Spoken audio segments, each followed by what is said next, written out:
Hey guys, welcome back to my channel. My name is Megan. If you didn't know, now you know. This video is going to be voiceover, so it may not line up exactly.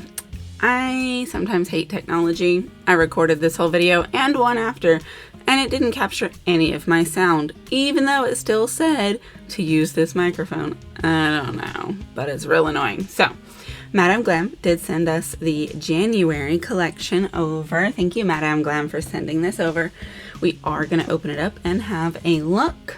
So it is a 6-piece collection this month.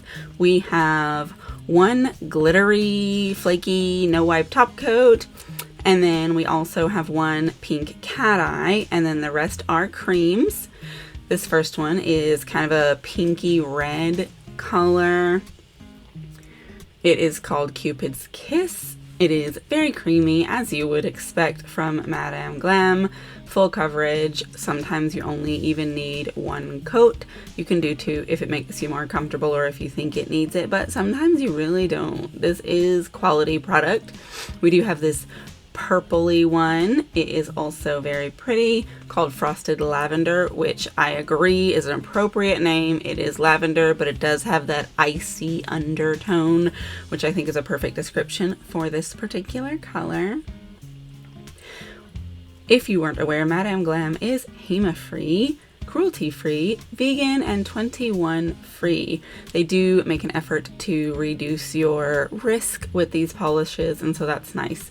We do have Winter Mist. This is a green. It's not like a traditional holiday green. It's more of a winter, everything is dead except the evergreens green. I really like this color, actually, and I'm glad they included it in this collection.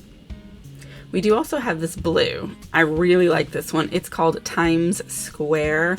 Now, for me, my favorite colors are in the blue, green, purple family, but most heavily in the blues. And I think this is a really beautiful winter time blue. I'll definitely get a good amount of use out of this color. It is so smooth, so creamy, so beautiful. I'm a fan.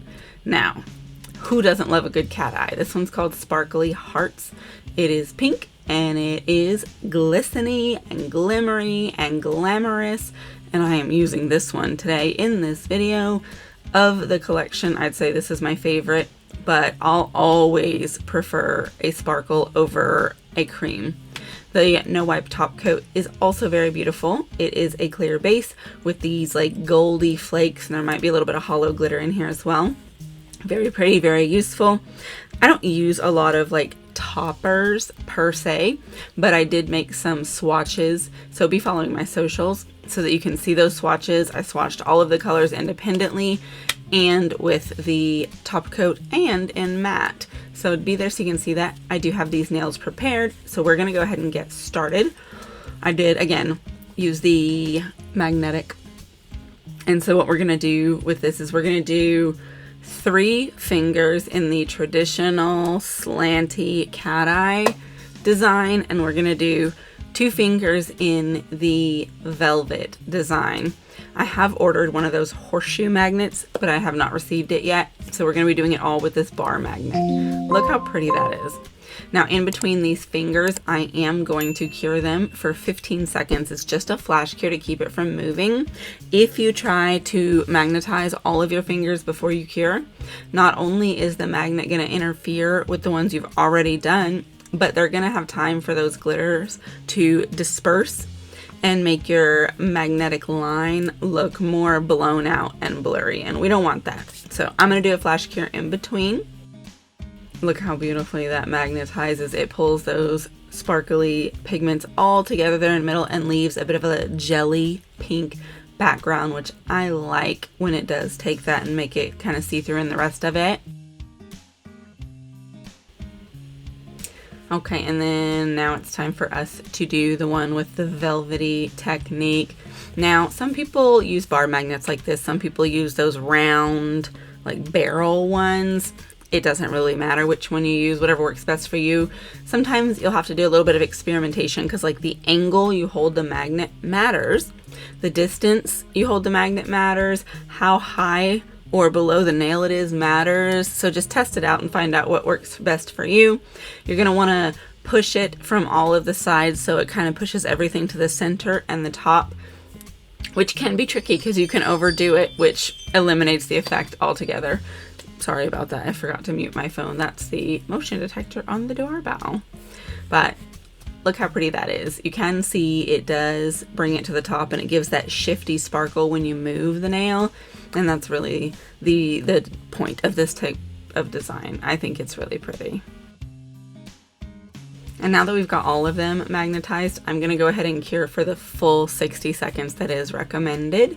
Now, for me, I like to take a lint-free wipe and some alcohol and wipe all the tacky off between the layers. Not everybody does, and it's not required. You don't have to, but I feel like when you paint over the tacky, you have to make extra effort to paint until the tacky is gone, and I don't like doing that. Look how pretty these are. It's about time to decorate. So we have this sticker sheet and this stamping plate. We're going to use the stamping plate for the numbers and the sticker sheet for the letters. We're using these two polishes. We got a gold and a pink. We're going to use the gold for the main color. Now, if you'll notice, I left this in here for a learning opportunity. It didn't pick up, and here's why. Stamping plates come with a protective film. And generally that film is blue and you can see it, but sometimes it's clear. See, there it is. So if you're having a problem with your plate, it's wiping all your polish away, it might be a clear film. So go ahead and check. Now I've got these picked up, and so we're gonna fill it in from the back. You just very, very lightly pick up some polish and paint over where you're wanting to add that color. You want to hover it, because if you start touching the existing stamp, it'll pull it up. Once you do get these colored in, you just set it to the side, let it dry, and when you turn it over and stamp it on, it's going to be colored in from the back so that the lines you picked up first are still on top and it looks clean. So even if you weren't able to stand the lines when you were painting it, it doesn't matter because it still looks great. So once these do dry, I'm going to have to use a sticky base coat.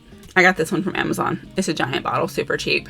So you put this on here and then you wait about 30 seconds for it to start to dry down. You'll want to check it by touching it lightly. I like to do that on the very edge.